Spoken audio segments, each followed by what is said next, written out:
Hello class, good morning, good day, how are you doing? Hope you're enjoying your day. Hope you're all having a great day.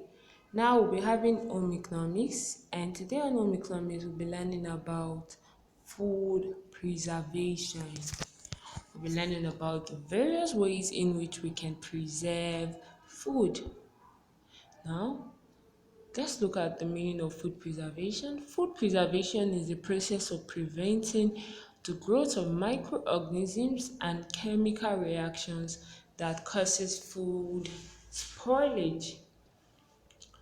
So, the process of preventing the growth of microorganisms and chemical reactions that causes food spoilage is what you call food preservation. It is what is the process of treating and handling food in such a way as to stop or greatly slow down spoilage while maintaining nutritional value, the texture, and the flavor. So, processes that you take to treat and handle food in such a way to stop or greatly slow down spoilage of the food while still maintaining its nutritional value, texture, and flavor is what you call food preservation. Now, why should we preserve food? Why do people preserve food? Let's look at some reasons for food preservation. One, we preserve food to prevent spoilage. Now, one of the reasons why we preserve food is what to prevent spoilage so that the foods would not get bad and time. Then two, to prolong the shelf life. Now, the shelf life is the amount of time or the length of time that the food can stay before they are considered unsuitable for consumption. Each food has their different shelf life. That is the amount of time that it can stay before they are considered unsuitable for consumption. So we preserve food to prolong this shelf life of these foods. Then three, to avoid wastage, especially when they are not in season. Now we preserve food to avoid wastage of food. Because if you don't preserve the food, it will get bad, and when it gets bad, you would waste it. Especially when those foods are not in season. There are some foods that they have their seasons when they are available, and they have their seasons when they are scarce. So it is good to preserve food so as when some of these foods are scarce, you would still have them. Then four, to have food in stock when not in season. And lastly, to have food during emergency situation. Now take for example, this pandemic that happened. Some countries were in total lockdown, like there was no movement, they could not come out. Now, how did they survive? It was because of what? Food preservation. They had to get food in bulk and preserve it because of the lockdown. That is a case of emergency.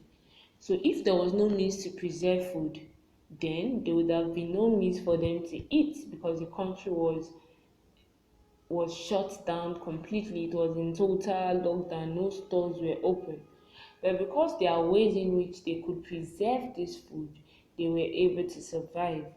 So food preservation, one of the reasons of food preservation is for emergency cases.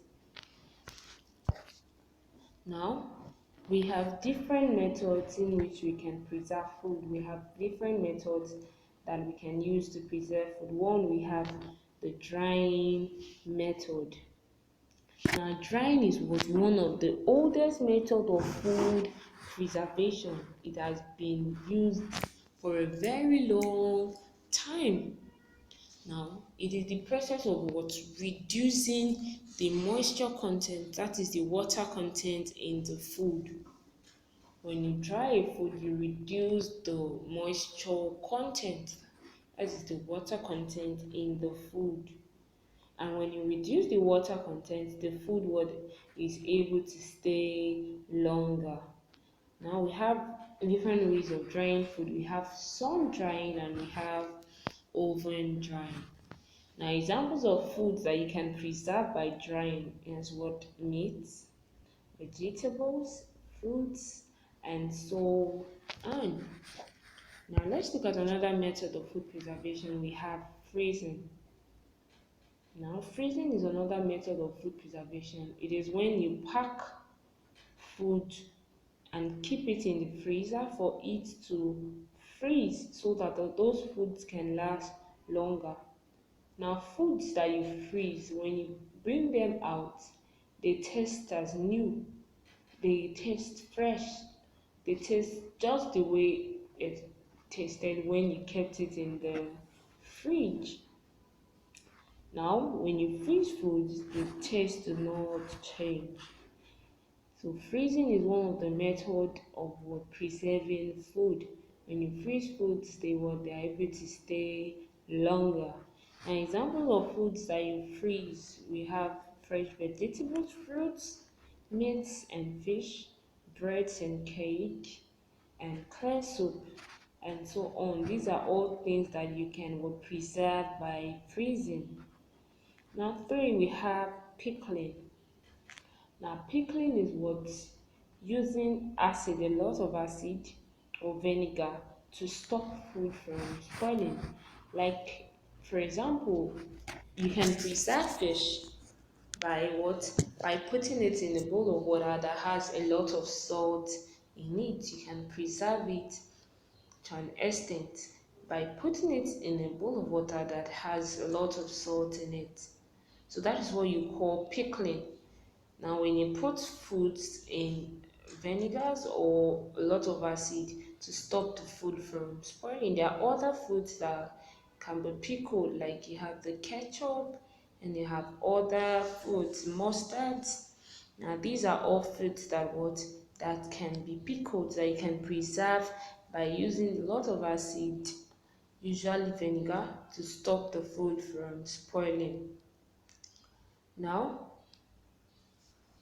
let's look at the last one for today, which is canning.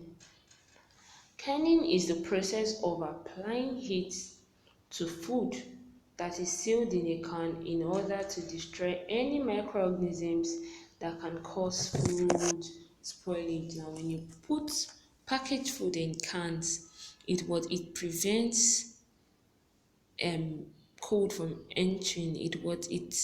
It applies heat to the food, so it destroys any microorganisms that can cause food spoilage in the food.